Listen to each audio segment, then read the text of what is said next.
Bonjour Ben Kabamba de Jeunesse pour une nouvelle société. Je voudrais avoir une conversation avec vous par rapport à la situation au pays. Pouvez-vous vous présenter un peu et nous parler un peu de la situation au pays par rapport à ce qui s'est passé le dimanche de cette semaine? Ok, je suis Ben Kabamba de la Jeunesse pour une nouvelle société. En même temps, je suis administrateur de Toulouse. Ce qui s'est passé le dimanche, c'est qu'il y a eu une conférence de presse.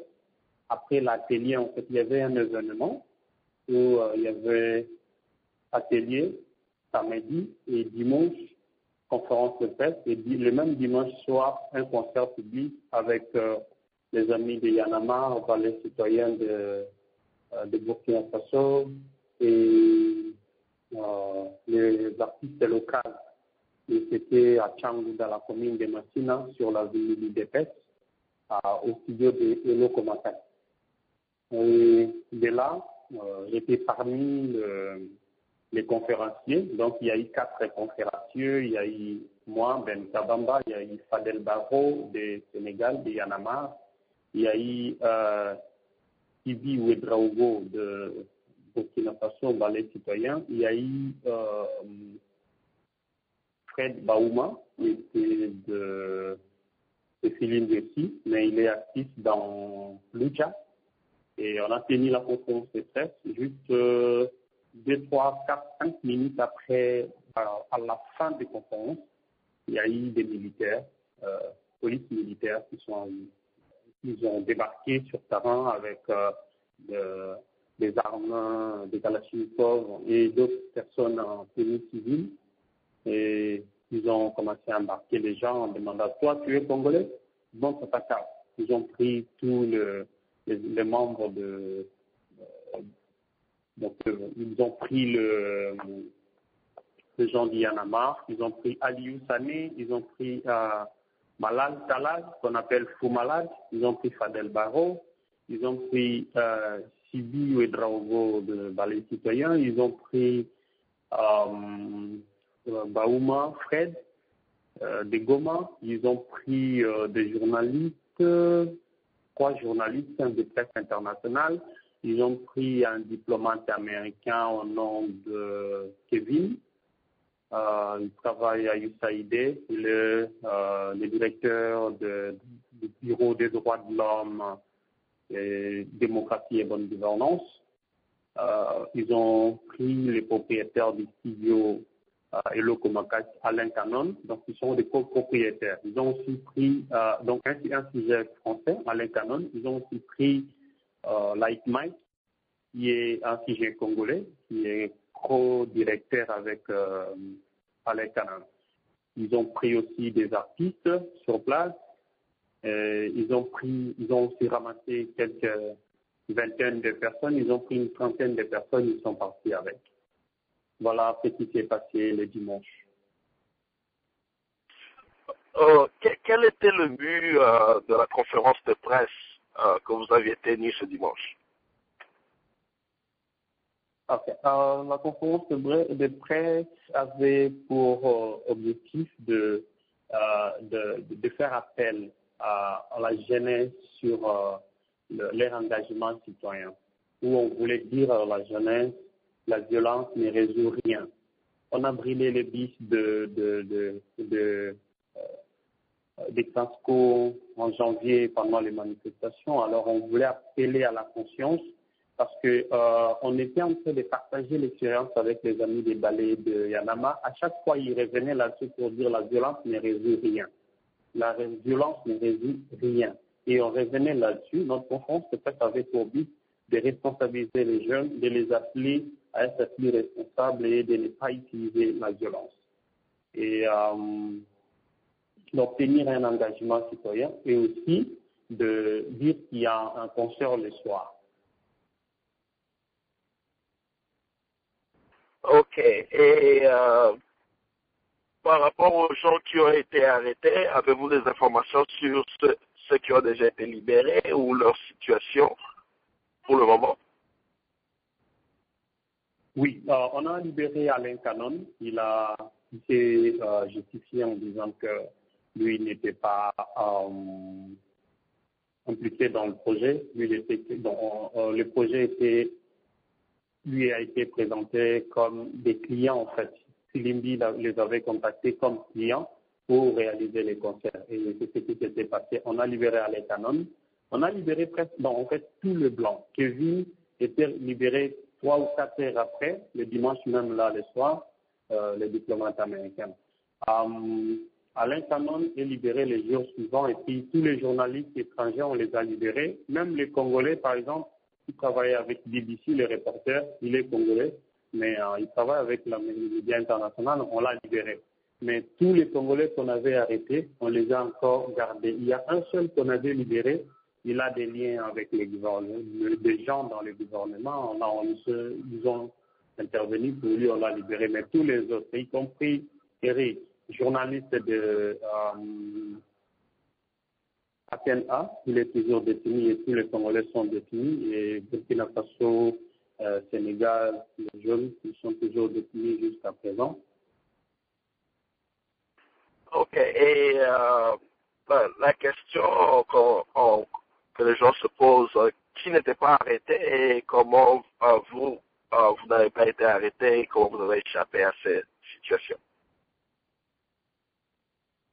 Oui, quand ils étaient venus, donc ils étaient d'abord mal organisés, ils sont arrivés et ils voulaient arrêter d'abord les étrangers. Ils demandaient est-ce que tu es congolais? Est-ce que tu es congolais? Montre ta carte, montre ta carte. Donc si on t'attrape, tu es congolais, tu montres ta carte, on t'arrête, on te laisse et puis ainsi de suite. Je crois qu'ils étaient venus dans le but d'abord d'arrêter les conférenciers et ils sont arrivés un petit peu en retard que la conférence était finie.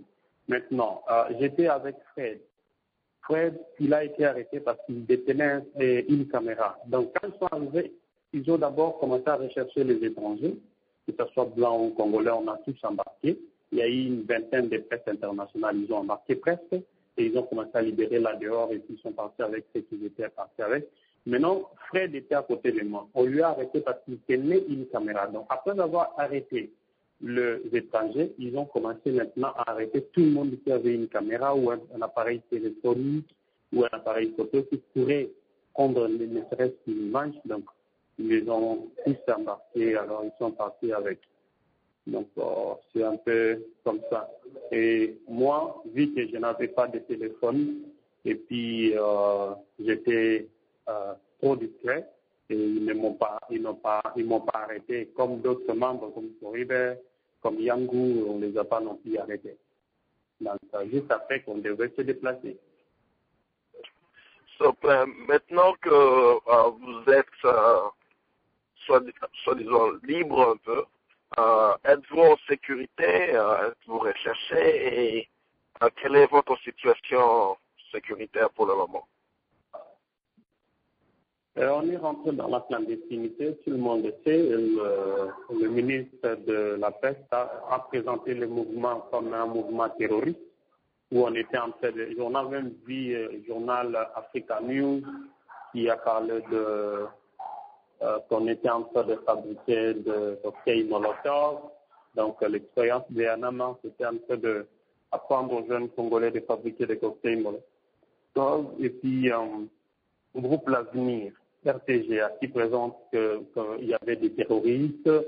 Alors on s'est dit, est-ce que les terrorismes, on peut les pratiquer ou on peut fabriquer des cocktails Molotov par l'expérience qui va venir du Sénégal devant la presse internationale, nationale, une vingtaine de presse et devant le jeune de la majorité présidentielle, de l'opposition, de la société civile et des diplomates étrangers et d'autres structures étrangères qu'on avait aussi invitées sur place. Ça, voilà. Déjà, quand on présente la situation de telle manière, et moi je suis le 4e conférencier, on est recherché à tout prix, on est recherché vraiment, on est dans la clandestinité, les gens n'arrêtent pas de nous demander de nous cacher, premièrement. Deuxièmement, on était avec notre ami Sylvain Saluseke, qui avait reçu un appel de Calais, donc le numéro 1 des ANER, pour le dire, il lui posait la question, il était de quel village, comment il s'appelait, il dit qu'il est de son village. et il voulait les sauver. Donc, il doit aller les rencontrer. Et il doit aller les rencontrer. Donc, il a émis le vœu qu'on puisse aller tous ensemble pour les rencontrer. Il a dit non, qu'ils viennent seuls. Alors, comme cet appel-là, Sylvain avait été paniqué, il lui a dit, je sens que tu es paniqué, appelle le chef du village, après tu vas m'appeler. Il a appelé le chef du village, le soir, il n'a pas appelé, le matin, il va encore, dans le chef du village, il lui passe les 2 numéros de Calais. Il a pris, et après, il n'a pas rappelé, il trouvait que c'était tard, vers 22 heures. Le jour suivant, hier matin, il reçoit encore un appel de Calais qui lui dit « Je vais à l'ouverture du Parlement, de session parlementaire. Quand je vais rentrer, on doit se voir au Grand Hôtel.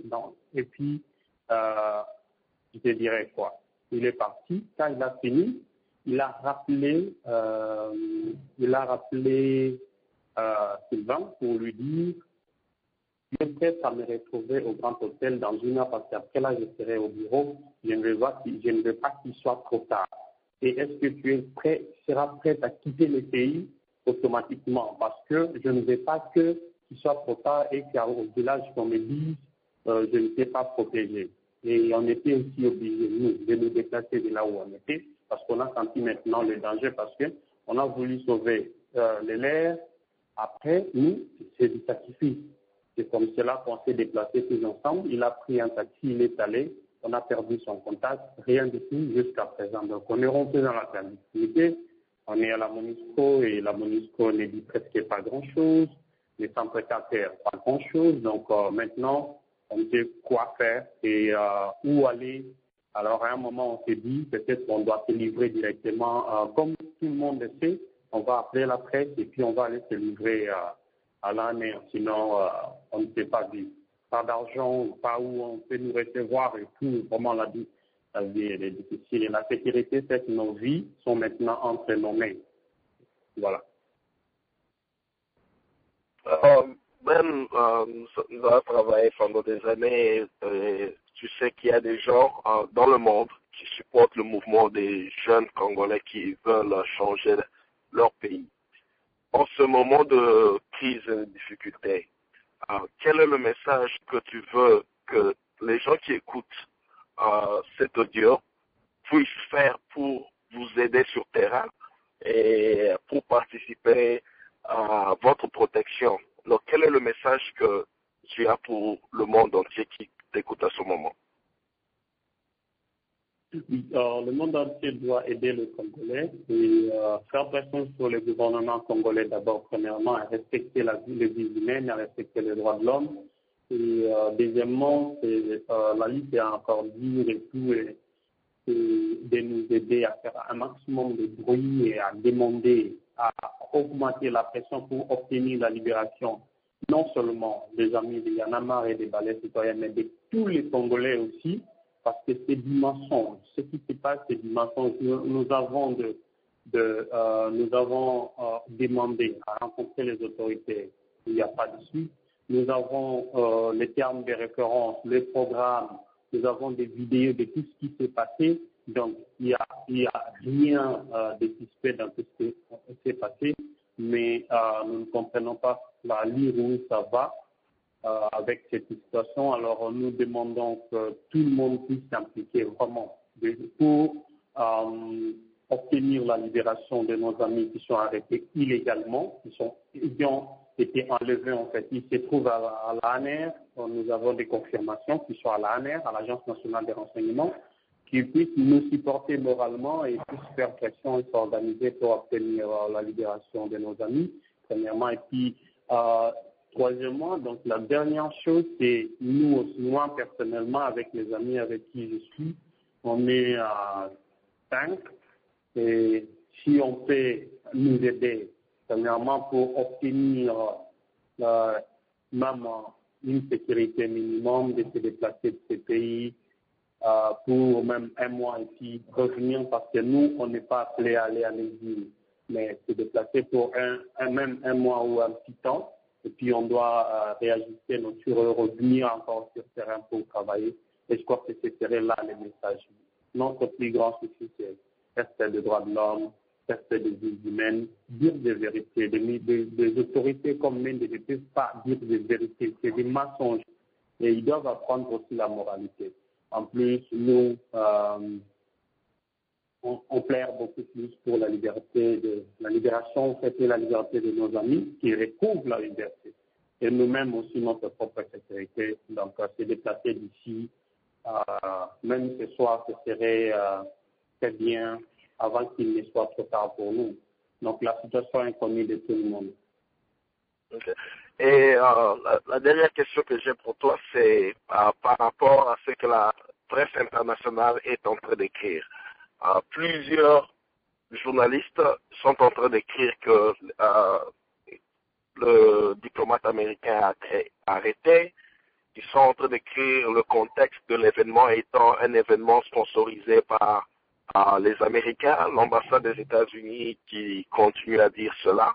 Et nous avons eu beaucoup de questions des gens dans notre réseau nous posant la question où on a essayé d'expliquer le contexte de l'événement et malheureusement comment le gouvernement américain essaye de contrecarrer ou bien faire un retard de ce mouvement des jeunes Congolais. Peux-tu préciser aux gens qui vont écouter cet audio qui a organisé l'événement et pourquoi est-ce que le média international est en train de mettre ce que j'appelle un mensonge par rapport à ce qui s'est passé le dimanche? Et aussi Mende qui ajoute des choses qui ne sont pas aussi. Mende a dit la même chose le ministre de l'information congolaise qui disait que il y a les Américains, les Occidentaux qui sont en train d'utiliser les jeunes Congolais et tout. Alors, je voudrais que tu donnes quand même une précision aux gens qui te suivent pour le moment. Les gens doivent savoir que Filimbi, c'est notre organisation, c'est nous qui l'avons créée. Quand il s'agit de parler de la jeunesse engagée, on fait appel à nous. Nous étions associés à une organisation qui s'appelle FNJA. FNJA, Forum de jeunes pour l'excellence. FNJA, c'est FNJA qui a été financé par les gouvernements américains et non Filimbi. Vous ne pouvez jamais voir Filimbi qui avait reçu l'argent. Donc, même les gouvernements américains ne peuvent pas dire qu'ils ont financé Filimbi. Non, ils ont financé les FNJA. Vu l'expérience de nos expériences dans Filimbi, il y a eu les gens qui ont voulu que nous puissions partager notre expérience avec le jeune et tout, et FNJ est venu maintenant s'associer pour essayer d'aller. Donc, Filimbi n'a jamais reçu l'argent de qui que ce soit, et c'est plutôt FNJ qui a reçu l'argent du gouvernement américain. Okay. Et pour Filimbi, est-ce que le réseau est activé pour le moment pour des actions par rapport à ce qui se passe? Oui, à ce moment où nous vous parlons, il est 15h ici à Kinshasa, nous sommes le 17 mars. Il y a une grande manifestation à Goma et on a arrêté, donc grande manifestation de Filimbi à Goma à travers la lucha. On a arrêté 12 jeunes de Filimbi à Goma à travers avec la lucha. Il y a eu un stagiaire belge, donc deux Belges qui ont été brièvement, donc qui étaient légèrement blessés là-bas. Il y a des jeunes à Lubumbashi qui sont en train d'écrire une lettre ouverte à la présidence. Il y a des jeunes à Beni et à Butembo qui sont en train de faire leur communiqué. Il y a des jeunes à l'Équateur, assis par là, donc Filimbi est très actif pour demander la libération de nos amis et puis obtenir des soutiens moraux. Pour nous, ils sont en train de nous appeler régulièrement pour nous réconforter moralement. Et les actions sont toujours là. Et seulement comme la vie humaine ne représente rien pour le gens qui nous dirigent, c'est comme cela que les amis nous conseillent d'abord de quitter le pays même pour un mois et puis revenir.